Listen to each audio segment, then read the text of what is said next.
you have to be honest about those kinds of messages, what you hear on these videos of how these ICE agents are talking about American citizens, whether they shoot them or not. You are when you just say if I'm you being play dishonest. By the, if you say what am I dishonest about? You have not said ICE has made mistakes. Would you not admit the primary error was never cooperating with ICE, and that led to the environment for violence? You can argue about what ICE agents said or texted. That would never have happened if you hadn't played by the rules. That woman didn't do anything. So none of this again. And you told me it's a big hoax about the woman on her way to her doctor's appointment. She also testified. Turned out that wasn't a hoax either. You see what just happened there? 4 voices talking over each other, all pushing the same talking point, all demanding obedience, and somehow she's the dishonest one. This is how these panels work. They don't debate facts, they enforce narratives. And the moment someone refuses to play along, the knives come out. Jessica Tarlov isn't just arguing policy here, she's standing in the middle of a coordinated pylon. And what she's about to expose makes the entire law and order routine completely fall apart. I hate to say it again, but I guess as we're doing the same topic, I have always said that if ICE shows up and they show you proof that they are trying to pick up someone who has committed a crime in this country, not the crime of crossing the border, but committed a crime here, especially against an American citizen, that you should cooperate. And maybe things would have gone differently.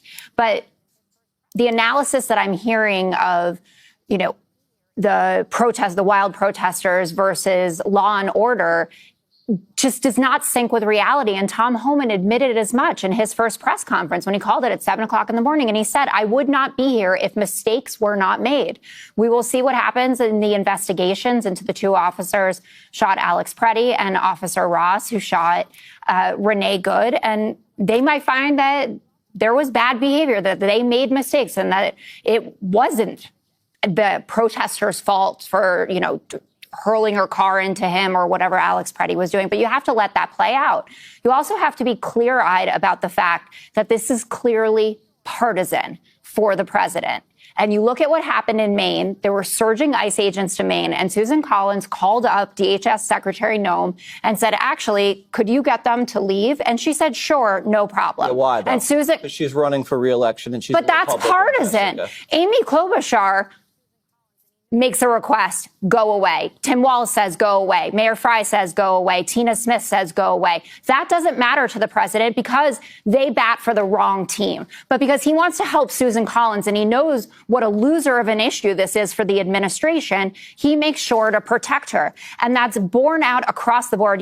Everyone makes fun of you. You want to go to the polling. The new Quinnipiac poll today, absolutely brutal for the administration on this. 63% disapproval of ICE, 58% want Noem out. But you talked about the hearing yesterday where they held up the poster about the scalps that they want. And Tom Homan is the only one on there who I think thus far I don't have a problem with. But they also had testimony from people who have been American citizens who have been victims of this overreach by ICE, like the woman from Chicago, Marimar Martinez, who was shot 5 times. And the DHS, same thing, comes out and says she's a domestic terrorist. She was trying to use her vehicle as a weapon. Turns out that doesn't hold up at all. And they have text messages from the agent after saying, I fired 5 rounds and she had 7 holes. Put that in your book, boys. You have to be honest about those kinds of messages, what you hear on these videos of how these ICE agents are talking about American citizens, whether they shoot them or not. You are when you just say if I'm you being play dishonest. If you say what am I dishonest about? You have not said ICE has made mistakes. Would you not admit the primary error was never cooperating with ICE, and that led to the environment for violence? You can argue about what ICE agents said or texted. That would never have happened if you hadn't played by the rules. That woman didn't do anything. So none of this again. And you told me it's a big hoax about the woman on her way to her doctor's appointment. She also testified. Turned out that wasn't a hoax either. If you have agents going up to him, she was a hardcore radical. She was trying to block ICE operations. Yes. You can argue over these things all you want. The fact is, you have to come to Jesus and say, if you hadn't cooperated, we wouldn't even be doing this. There'd be 2 people alive if it wasn't for the fact that you guys wanted them dead. You didn't wanted the acknowledge political what I theater, said, that and they only send ICE into blue cities and blue states to make liberals suffer. Didn't acknowledge that. What? We got to go. But Yeah, one thing I would bye. just note is when an American citizen is caught up in an ICE operation, it's a mistake and it is rectified. And the consequence is briefly being detained. When an American citizen She's shot. Let me just finish. When an American citizen fell victim to the immigration policies of the Biden administration, their names were Jocelyn Ngari, Laken Riley, and Rachel Morin. And they are not here to tell the story. And the only policies that lead to harm are Democrats. We don't push trans. We don't push no cash bail. We don't push any of the stuff that, 13 homeless in New York City. Was that a Republican issue or a Democrat issue? They weren't even homeless in It's because you guys didn't have the balls to get those guys out of the cold into shelters. Every single act of compassion you never change gun laws. leads to school death. shootings, you never change gun laws. All right. Well, School shootings. School shootings. Oh, I'm sorry. No, no biggie. Just little kids we dead. gotta go. Who's doing the shootings? We got to go, and I would just Doing the shootings. That's not true. Got to run. Adam Lanza was trans? I would note school shootings are at their lowest point in 5 years. Everyone's so trans. Thank you. Bye. School shootings are at their lowest point in 5 years. Thank you, President. This is the moment where everything breaks down for them. The second Jessica Tarlov says, Susan Collins, the script collapses. Because that's not an opinion, that's a documented example. A Republican senator calls DHS, ICE pulls out, no riots, no lectures, no accusations of lawlessness, just compliance. And suddenly, nobody at that table wants to talk about that anymore. Up until this point, they were comfortable hiding behind abstractions, law and order, cooperation, public safety. Big phrases that sound serious but don't require accountability. Jessica didn't let them stay there. She dragged the conversation into the real world, where power actually operates, and that's why the reaction was so aggressive. Because once you admit that Maine gets special treatment and Minnesota doesn't, the entire moral argument collapses.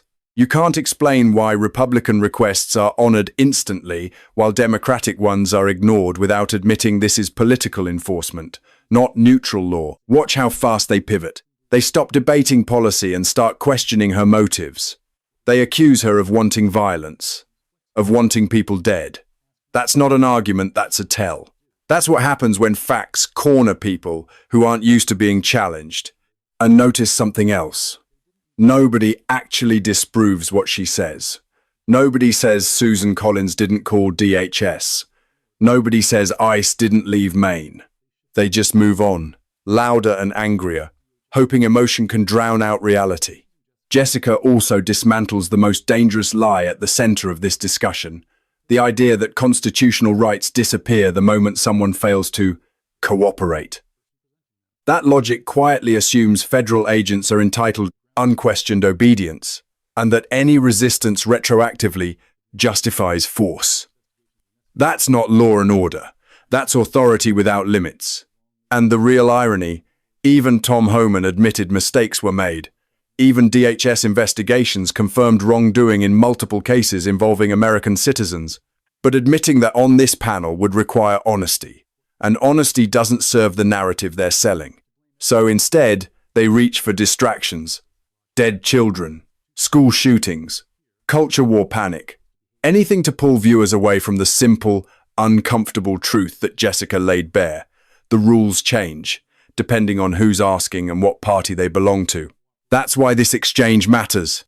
Not because Jessica won a debate, but because she exposed how power is selectively applied and why so many Americans don't trust institutions that claim to act in their name. If this was really about safety, Maine and Minnesota would be treated the same. Red states and blue states would play by the same rules. But they don't, and everyone watching knows it. So ask yourself this. If the panel was so confident in their argument, why did they have to shout her down? Why did they have to accuse her of wanting violence instead of answering a basic question about double standards?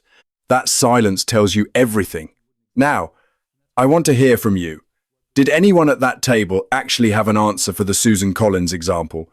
Or did they do exactly what it looked like, deflect and hope viewers wouldn't notice? Drop your thoughts in the comments, and if you want more breakdowns like this, make sure you're subscribed.